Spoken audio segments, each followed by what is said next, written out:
Good morning student. Deepak Pune life science YouTube channel पर आप सभी का फिर से स्वागत है। आज हम टैक्सोनॉमी के एक इम्पॉर्टेंट टॉपिक यानी बायोलॉजी के एक इम्पॉर्टेंट टॉपिक टैक्सोनॉमी की स्टडी करेंगे। और टैक्सोनॉमी यानी plant taxonomy, animal taxonomy, microbial taxonomy. Taxonomy एक इम्पॉर्टेंट पार्ट है जो RPSC first grade, RPSC second grade, net के अंदर, जेट आईसीआर के अंदर और बीएससी फाइनल के अंदर भी इसकी इम्पॉर्टेंट बुक चलती है, टैक्सोनॉमी एंजियोस्पर्म एंड एम्ब्रियोलॉजी की। तो और क्लास 11 के अंदर भी इम्पोर्टेंस है इसका। तो टैक्सोनॉमी है, टैक्सोनॉमी से सभी प्रकार के कॉम्पिटिटिव एग्जामिनेशन पुटअप होते हैं। तो आज अपने स्टडी करते हैं टैक्सोनॉमी की। तो सबसे पहले अपने स्टडी करते हैं, जैसे बात करते हैं यानी सबसे पहले स्टडी करते हैं जैसे अपने प्लांट टैक्सोनॉमी।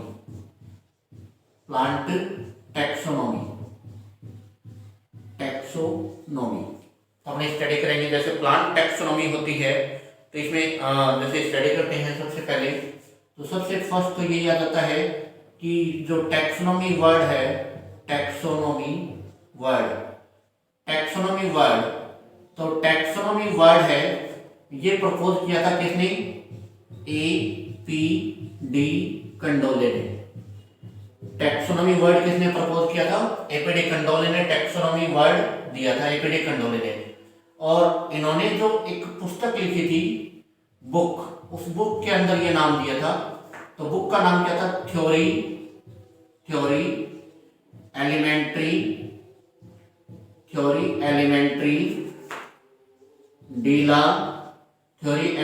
डीला बॉटनिका। इस बुक के अंदर प्रपोज किया था ये वर्ड, यानी टैक्सोनॉमी वर्ड दिया था ए.पी.डी. कंडोले ने। कौन सी बुक के अंदर दिया था? Theory elementary de la Botanica book का नाम था। देन जैसे पूछते हैं कि जो टैक्सोनॉमी होती है, होता क्या है टैक्सोनॉमी? तो ये क्या होती है? एक बायोलॉजी की ब्रांच होती है, एक ब्रांच ऑफ बायोलॉजी, एक ब्रांच ऑफ बायोलॉजी, एक ब्रांच ऑफ बायोलॉजी। तो इसके अंदर स्टडी करते हैं अपने, यानी कौन कौन सी चीज की स्टडी करते हैं। फर्स्ट जैसे अपने बात करें आइडेंटिफिकेशन, यानी आइडेंटिफिकेशन की स्टडी करेंगे। आइडेंटिफिकेशन यानी पहचान। Then nomenclature, identification, nomenclature. Then classification. Then relation of affinities, यानी जो इंटर रिलेशनशिप होता है, एफिनिटीज बोल देते हैं, एफिनिटीज। तो आइडेंटिफिकेशन है, हिंदी में अपने जैसे बोलते हैं पहचान। आइडेंटिफिकेशन को अपने नॉर्मली क्या बोलते हैं? पहचान। नोमेनक्लेचर नामकरण। क्लासिफिकेशन को जैसे अपने वर्गीकरण बोल देते हैं, वर्गीकरण। देन एफिनिटीज, ये क्या होता है? आपसी संबंध होता है सजीवों के, इंटर रिलेशनशिप होती है सजीवों के, आपसी संबंध किसके? सजीवों की इंटर रिलेशनशिप होती है। तो नीचे लिख देता हूं इंटर रिलेशनशिप, सजीवों की आपसी संबंध, इंटर रिलेशनशिप, यानी जो लिविंग ऑर्गेनिज्म उनके आपस में जो रिलेशनशिप है उसको बोलते हैं इंटर रिलेशनशिप। तो a branch of biology deal with the study of identification, nomenclature, classification and affinities is called taxonomy. फिर टाइप्स की बात करें तो टैक्सोनॉमी के मोस्टली 3 टाइप्स होते हैं। फर्स्ट वन जैसे अपने देखें, यानी प्लांट टैक्सोनॉमी।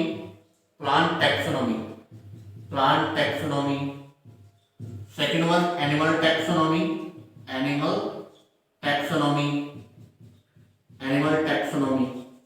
और थर्ड वन अपने बात करें तो माइक्रोबियल टैक्सोनॉमी।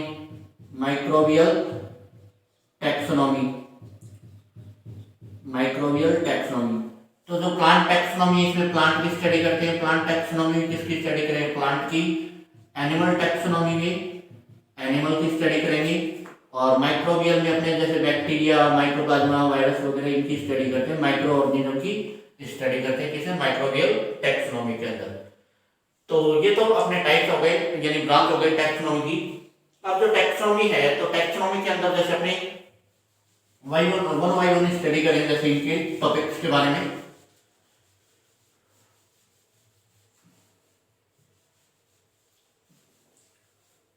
तो अपन जैसे इसमें देखें कि जो प्लांट टैक्सोनॉमी है, तो प्लांट टैक्सोनॉमी इसके अंदर स्टडी किसकी करेंगे?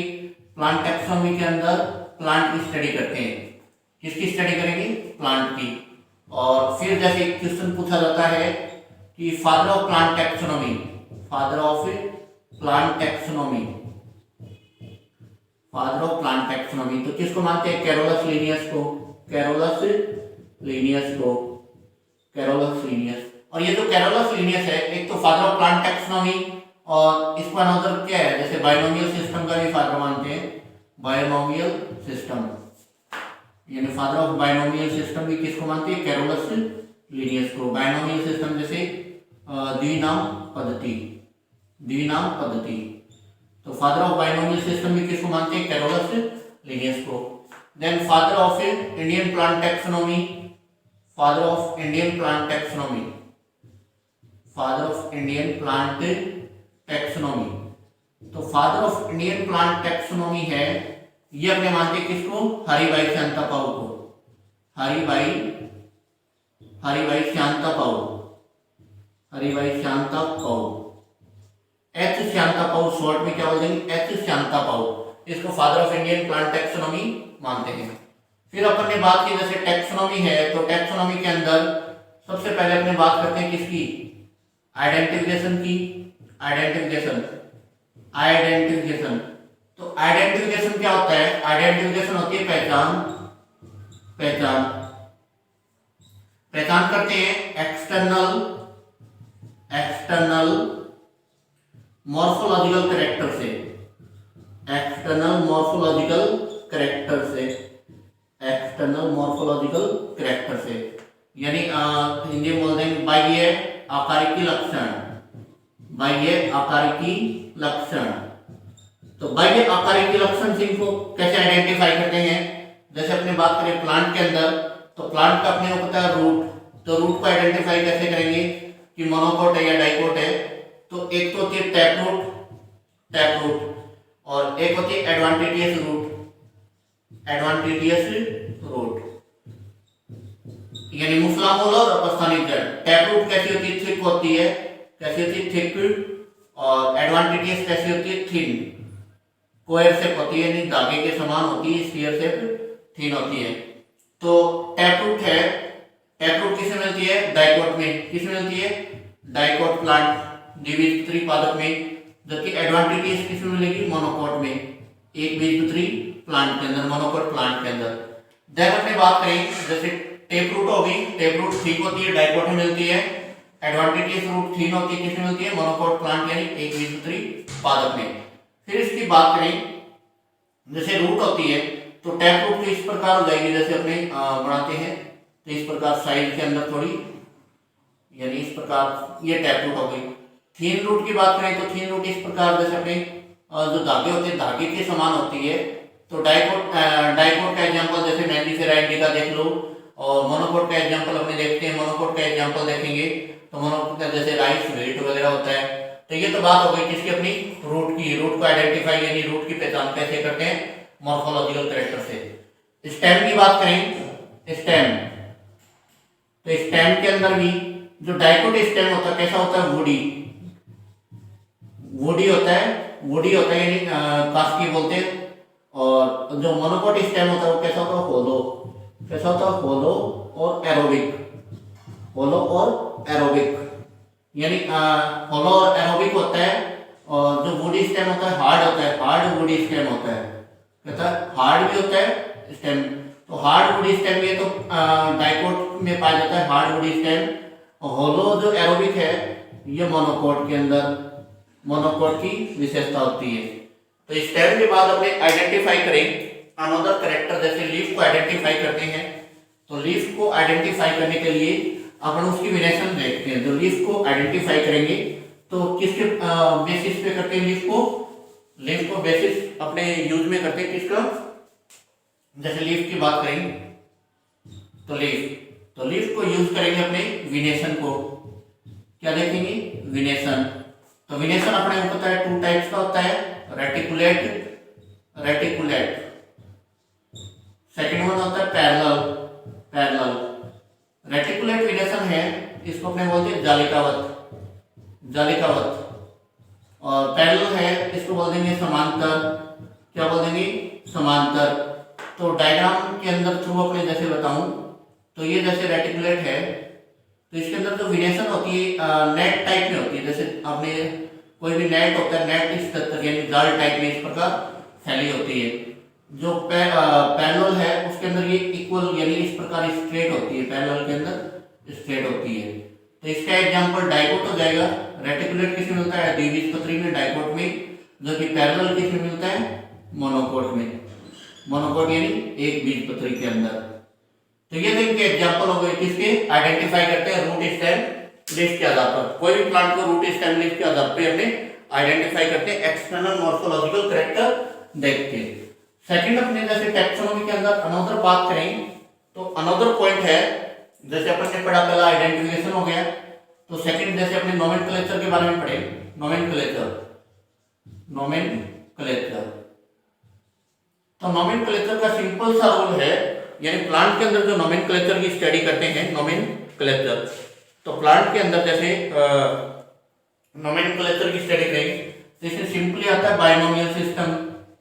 कौन सा था, binomial, binomial system, binomial system. तो बायोनोमियल सिस्टम को अपने बोलते हैं द्विनाम पद्धति। क्या बोलेंगे, द्विनाम पद्धति। अब ये जो बायोनोमियल सिस्टम है, तो बायोनोमियल सिस्टम को सबसे पहले रिप्रेजेंट, एग्जामिनेशन कैसे आता है, रिप्रेजेंट किसने किया, रिप्रेजेंट को बोलते हैं हिंदी में प्रस्तुतिकरण। तो इसका प्रस्तुतिकरण तो किया था गैस्पार्ड बोहिन ने, गैस्पार्ड बोहिन। प्रस्तुतिकरण किसने किया, गैस्पार्ड बोहिन ने। और इन्होंने एक बुक के अंदर इसको किया था रिप्रेजेंट। बुक का नाम था Pinax Theatri Botanici, Pinax Theatri Botanici, Pinax Theatri Botanici. तो गैस्पार्ड बोहिन ने इसको रिप्रेजेंट किया किसमें, पाइनेक्स थिएटर बॉटनिका के अंदर। इसको बायनोमियल सिस्टम को सर्वप्रथम रिप्रेजेंट किया। उसके बाद एक अनदर साइंटिस्ट आए थे, कोरल यानी कैरोलस लीनियस, कैरोलस लीनियस। जो कैरोलस लीनियस है इनको मानते हैं father of binomial system, father of binomial system, father of binomial system. तो एग्जाम के अंदर डायरेक्टली क्वेश्चन आता है फादर ऑफ बायनोमियल सिस्टम, तब तो कैरोलस लीनियस, या रिप्रेजेंट किसने किया तो क्या लिखेंगे, गैस्पार्ड बोहिन। और कौन सी बुक के अंदर रिप्रेजेंट किया था, पाइनेक्स थिएटर बॉटनिका में। कैरोलस लीनियस ने सबसे पहले इसका यूज किया था, कैरोलस लीनियस ने नाम पे किया था, इसका नाम था कोरल वॉन लिने। कैरोलस लीनियस का नाम क्या था, कोरल वॉन लिने। तो इसने अपने नाम को ही शॉर्ट कर लिया, यानी इसके नाम में 3 वर्ड थे तो 2 वर्ड में चेंज किया, शॉर्ट किया, तो कैरोलस लीनियस, नाम को शॉर्ट कर लिया कैरोलस लीनियस। तो द्विनाम पद्धति सबसे पहले अपने नाम पे यूज की। फिर इसके बाद ये जो कैरोलस लीनियस थे, इन्होंने यानी प्लांट और एनिमल, प्लांट और एनिमल के नेम प्रेजेंट किए, साइंटिफिक नेम, साइंटिफिक नेम दिए थे। कौन से नाम दिए थे, साइंटिफिक नेम। जैसे वैज्ञानिक नाम बोलते हैं, कौन से नाम, वैज्ञानिक नाम। तो कैरोलस लीनियस ने कौन से नाम दिए, प्लांट के और एनिमल के साइंटिफिक नेम दिए थे। और इसमें जैसे बात करें तो इसके अंदर रूल्स भी होते हैं, जैसे बायनोमियल सिस्टम के रूल्स अलग अलग होते हैं, तो अपन डिस्कस करते हैं। तो जो प्लांट के नेम थे, प्लांट के name, plant name, plant scientific name, plant scientific name. तो प्लांट के साइंटिफिक नेम दिए गए थे स्पीशीज प्लांटेरम में, स्पीशीज प्लांटेरम। कौन सी बुक में दिए थे, स्पीशीज प्लांटेरम के अंदर। प्लांट के जो साइंटिफिक नेम है कौन सी बुक में दिए गए, स्पीशीज प्लांटेरम में। और ये जो स्पीशीज प्लांटेरम है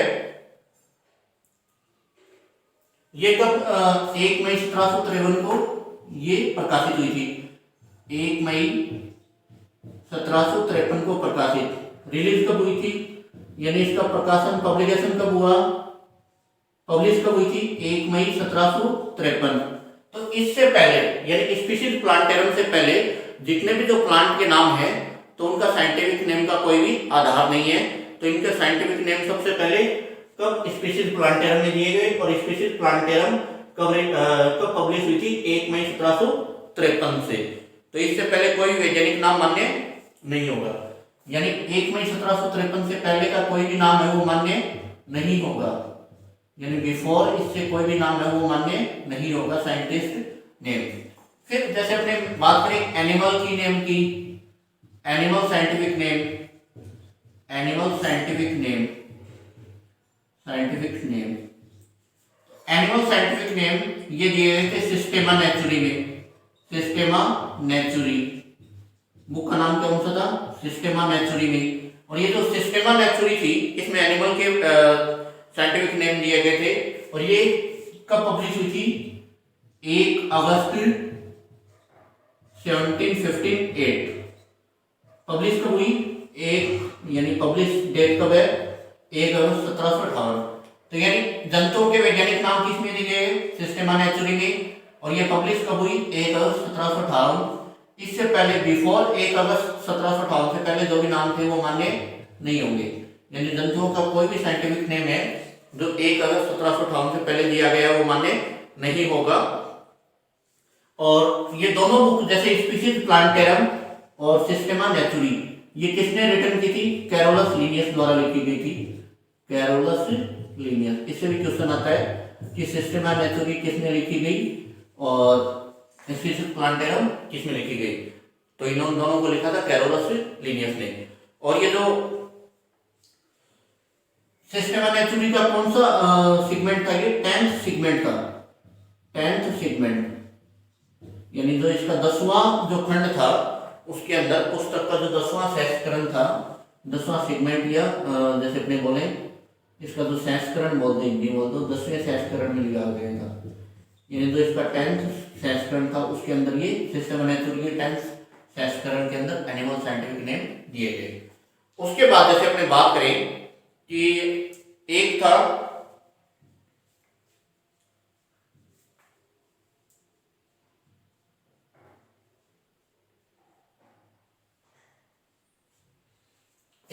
प्रिंसिपल ऑफ पीरियडिटी, प्रिंसिपल ऑफ पीरियडिटी नामकरण के नियम में आता है प्रिंसिपल ऑफ पीरियडिटी, प्रिंसिपल ऑफ पीरियडिटी। तो प्रिंसिपल ऑफ पीरियडिटी क्या होता है, यानी 1753 के बाद यदि प्लांट के 2 नाम पब्लिश हुए हैं, यानी कोई भी प्लांट उसके 2 नाम 2 नेम, यानी कोई भी प्लांट के कितने नेम हो 2 नेम, कब 1753 के बाद जो फर्स्ट नेम है वही मान्य नेम होगा। फर्स्ट नेम कैसा होता है मान्य, सेकंड नेम नहीं होगा, यानी 1753 के बाद किसी प्लांट के यदि 2 नाम प्रस्तुत किए गए हैं तो जो नाम सबसे पहले प्रस्तुत किया गया है वही मान्य होगा, दूसरा नाम मान्य नहीं होगा। तो इसे बोलते हैं प्राथमिकता का सिद्धांत या प्रिंसिपल ऑफ प्रायोरिटी। फिर जैसे इसी में जैसे अपने नोमेनक्लेचर की बात करें तो इसी में, और जैसे बायनोमियल सिस्टम तो फर्स्ट नेम है वो जेनेरिक नेम होता है, सेकंड ये जेनेरिक या जीनस नेम को दर्शाता है, सेकंड नेम स्पीशीज नेम को दर्शाता है। इसी में देखिए जैसे अपने आईसीबीएन नोमेनक्लेचर में ही है, तो आईसीबीएन की फुल फॉर्म क्या होती है, international code for botanical nomenclature, international code for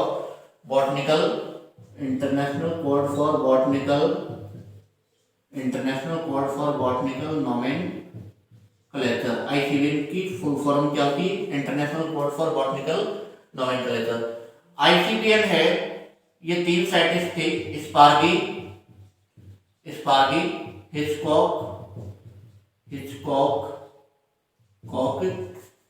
Hitchcock और ग्रीन, इन्होंने इसकी एस्टैब्लिशमेंट किया। एस्टैब्लिश यानी स्थापना किसने की, इन 3 साइंटिस्ट ने, किसने, स्पार्गी, हिचकॉक और ग्रीन ने आईसीबीएन की स्थापना की। और ये आईसीबीएन नाम दे लो या एस्टैब्लिशमेंट हो, यानी इनका जो नाम था, ये जो नेम था आईसीबीएन नेम, ये किसने दिया, स्पार्गी, हिचकॉक और ग्रीन ने। कब दिया, 1930 में। कब दिया, 1930 में। और इनका जो प्रकाशन दोबारा हुआ 1930 के अंदर तो ये प्रारंभ हुआ था, प्रारंभ। और उसके बाद इनिशिएशन 1930 में स्टार्ट हो गया था आईसीबीएन। उसके बाद 1961 और 1978 में इनमें सुधार हुआ था, 61 और 78 में इनमें सुधार हुआ था। उसके बाद जैसे अपने बात करें आईसीबीएन सर्वप्रथम लागू कब हुआ, तो आईसीबीएन लागू कब हुआ, सर्वप्रथम लागू प्रारंभ तो कब हुआ 1930 में, और सर्वप्रथम लागू कब हुआ, सर्वप्रथम आईसीबीएन लागू हुआ 1961 में। ये भी इंपॉर्टेंट है कि आईसीबीएन फर्स्ट टाइम कब लागू हुआ, 1961 के अंदर आईसीबीएन लागू हुआ था फर्स्ट टाइम। उसके बाद जैसे अपने देखें आईसीबीएन की परिभाषा क्या होगी, यानी वैज्ञानिक नामकरण से संबंधित नियम, वैज्ञानिक नामकरण, साइंटिफिक नेम होते हैं ना, वैज्ञानिक साइंटिफिक नेम, तो वैज्ञानिक नामकरण से संबंधित नियम, वैज्ञानिक नामकरण से संबंधित नियम, वैज्ञानिक नामकरण से संबंधित नियम किसमें लिखे जाते हैं, आईसीबीएन में। वैज्ञानिक नामकरण से संबंधित नियम की जो पुस्तिका है उसको अपने क्या बोलते हैं, नियम की पुस्तिका को क्या बोलते हैं, आईसीबीएन पुस्तिका, आईसीबीएन कहलाती है। वैज्ञानिक नामकरण से संबंधित नियम की पुस्तिका क्या कराएगी, आईसीबीएन। इसके अंदर जो नियम दिए जाते हैं।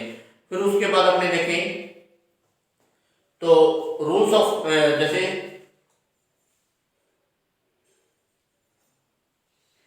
इसमें अनदर जैसे rules of ICBN, rules of ICBN, of ICBN देखें इसमें, तो नामकरण के जो नियम है, नामकरण के नियम, रूल्स ऑफ आईसीबीएन, तो जैसे बायनोमियल सिस्टम के अनुसार, बायनोमियल सिस्टम, बायनोमियल सिस्टम, तो द्विनाम पद्धति के अनुसार, यानी जो बायनोमियल सिस्टम होता है, कोई भी प्लांट या एनिमल साइंटिफिक नेम है उसमें दो वर्ड होते हैं, साइंटिफिक नेम में, साइंटिफिक नेम में कितने वर्ड होते हैं, 2 वर्ड होते हैं। फर्स्ट नेम होता है जेनेरिक नेम, जेनेरिक नेम, ये आपने जीनस भी बोल सकते हैं, जीनस को रिप्रेजेंट करता है। सेकंड नेम होता है specific name, specific name, specific name, ये स्पीशीज को रिप्रेजेंट करता है, किसको रिप्रेजेंट करता है, स्पीशीज को। तो साइंटिफिक नेम के अंदर फर्स्ट नेम किसको रिप्रेजेंट करता है, जेनेरिक नेम जीनस को रिप्रेजेंट करेगा, सेकंड नेम किसको रिप्रेजेंट करता है, स्पेसिफिक नेम स्पीशीज को। तो इनके नियम देख लेते हैं क्या क्या नियम होते हैं। तो अलग अलग नियम है इनके आईसीबीएन, और ये जो बायनोमियल सिस्टम है, आईसीबीएन तो पुस्तिका होती है, और बायनोमियल सिस्टम के अनुसार इनके नियम जैसे अपने देखें तो इसमें जैसे अपने देखें सिंपल नाम, जैसे अपने Mangifera indica, Mangifera indica, indica, Mangifera indica, Mangifera है, तो मैंजीफेरा है, तो मैंजीफेरा ये तो जेनेरिक नेम हो गया, जेनेरिक नेम, जीनस को रिप्रेजेंट करता है, जीनस को रिप्रेजेंट करेगा। Indica specific name, specific name किसको रिप्रेजेंट करता है, स्पीशीज को रिप्रेजेंट करता है। फिर जैसे इसी के अकॉर्डिंग हमने देखें तो इसमें देखो जो जीनस का नेम है, जीनस का फर्स्ट वर्ड कैसा होना चाहिए, फर्स्ट वर्ड कैपिटल, यानी फर्स्ट लेटर कैसा होना चाहिए, कैपिटल, फर्स्ट लेटर कैसा होना चाहिए, इसका जो जीनस का जो फर्स्ट लेटर है, जीनस का जो फर्स्ट लेटर है, यानी फर्स्ट लेटर बोल दो, वर्ड क्या, लेटर, फर्स्ट लेटर कैसा होना चाहिए, कैपिटल होना चाहिए, कैसा होना चाहिए, कैपिटल, कैपिटल। और स्पीशीज का जो लेटर है वो first letter, first letter, letter बोलते हैं अक्षर को, किसको बोलेंगे, अक्षर को, अक्षर। तो इसका फर्स्ट लेटर कैसा होना चाहिए, स्मॉल, कैसा होना चाहिए, स्मॉल। तो मैंजीफेरा के अंदर देखो एम है, एम कैसा हो गया, कैपिटल हो गया, फर्स्ट लेटर कैसा है, कैपिटल, जैसे एम को देखते हैं अपने।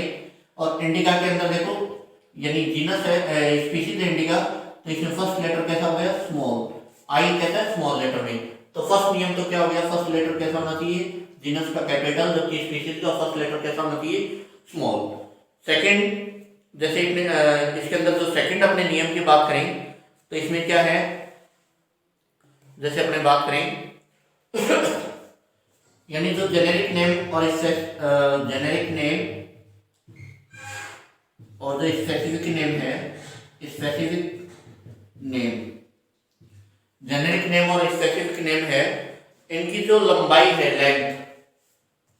लेंथ कितनी होनी चाहिए? लेंथ 3 to 12 लेटर, 3 से 12 लेटर के बीच में होनी चाहिए। 3 से 12 लेटर की, 3 से 12 अक्षरों के बीच में होनी चाहिए, इससे बड़ी नहीं होनी चाहिए।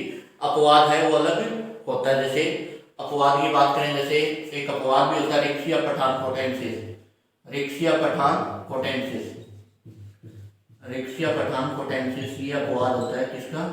रेक्सिया पठान कोटेंसिस अपवाद होता है किसका? जेनेरिक ने ये 3 और 12 अक्षरों से बड़ा होता है ये रेक्सिया पठान कोटेंसिस। लेकिन उसके बाद जैसे अपने बात करें जो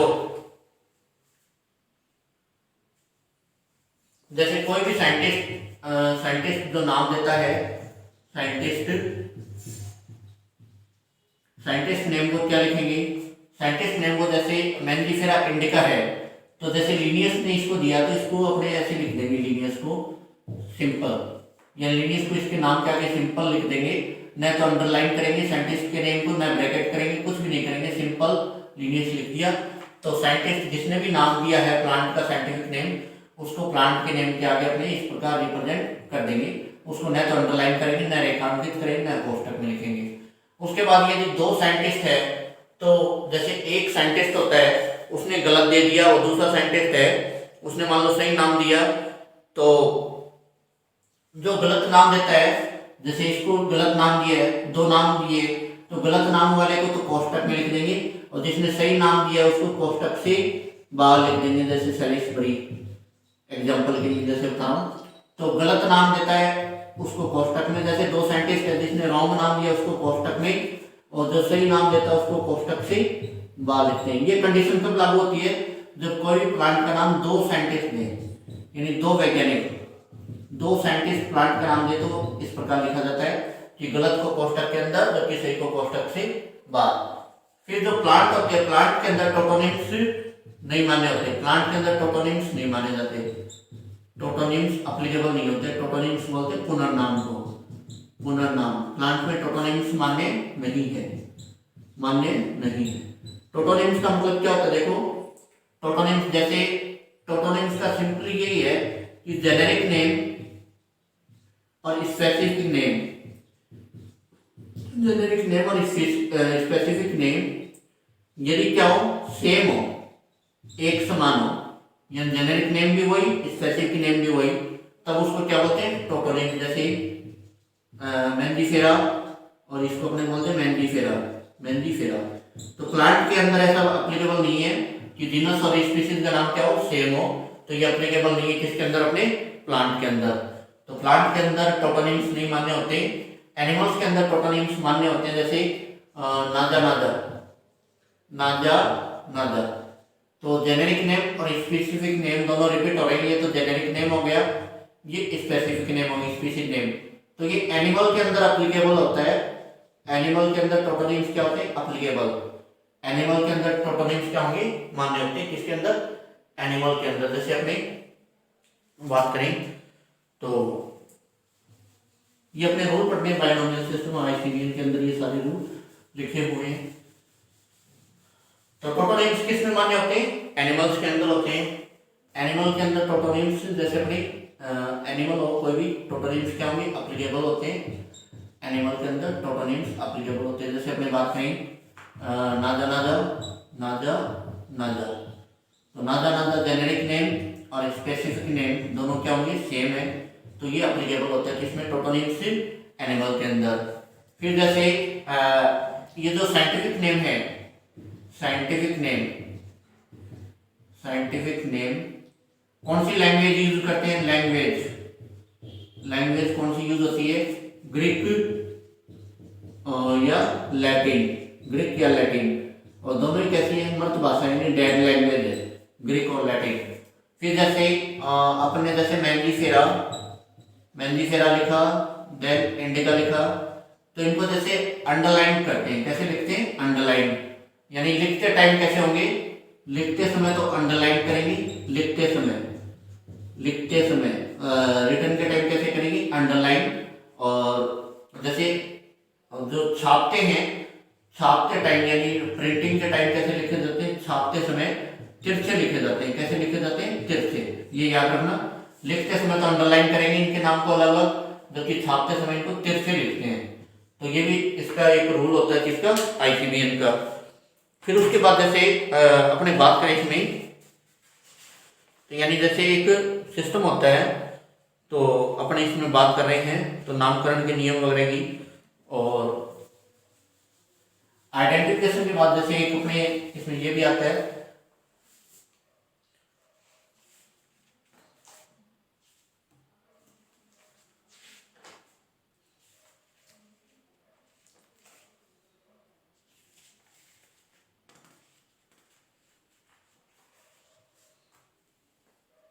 जैसे फ्लोरा की बात करें कि इनमें आता है फ्लोरा,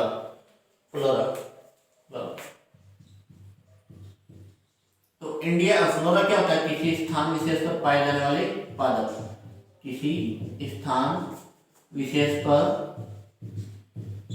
पाए जाने वाले पादप, किसी स्थान विशेष पर पाए जाने वाले पादप, किसी स्थान विशेष पर पाए जाने वाले जो प्लांट होते हैं उनको क्या बोलते हैं, फ्लोरा। किसी भी स्थान विशेष पर पाए जाने वाले पादप को क्या बोलते हैं, फ्लोरा बोलते हैं।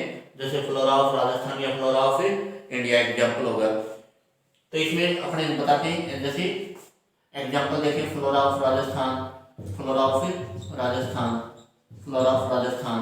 तो इसमें राजस्थान के फ्लोरा का वर्णन है, यानी पादप का जो वर्णन किया जाता है वो किसमें किया जाता है, फ्लोरा के अंदर। उसके बाद देखिए, तो भारत का जो फ्लोरा है, भारत का फ्लोरा दो बुक के अंदर लिखा गया पूरे इंडिया का। एक तो Flora British Indica, Flora British Indica, Flora British Indica. Second one है Flora Indica, Flora Indica, Flora Indica. इनके अंदर कंप्लीट इंडिया का फ्लोरा है, यानी कंप्लीट इंडिया का फ्लोरा किसमें प्रेजेंट है, India complete flora, complete Indian flora किसमें प्रेजेंट है, Flora British Indica, Flora Indica में।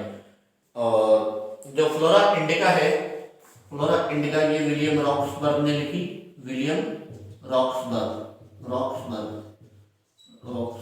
और जो फ्लोरा ब्रिटिश इंडिका ये लिखी थी जेडी हुकर ने। किसने लिखी, जेडी हुकर ने। तो बेटा आज की जो क्लास थी, इस क्लास में अपन ने पढ़ा कि आइडेंटिफिकेशन किस प्रकार करते हैं, और जो नोमेनक्लेचर होते हैं, नोमेनक्लेचर के अंदर जैसे बायनोमियल सिस्टम और जो आईसीबीएन है, और जो इनके नोमेनक्लेचर के जो रूल्स है, इनके बारे में अपने स्टडी की है। अगली क्लास के अंदर अपनी स्टडी करेंगे जो क्लासिफिकेशन होता है और जो रिलेशन ऑफ एफिनिटीज होती है वो कैसे आइडेंटिफाई करते हैं।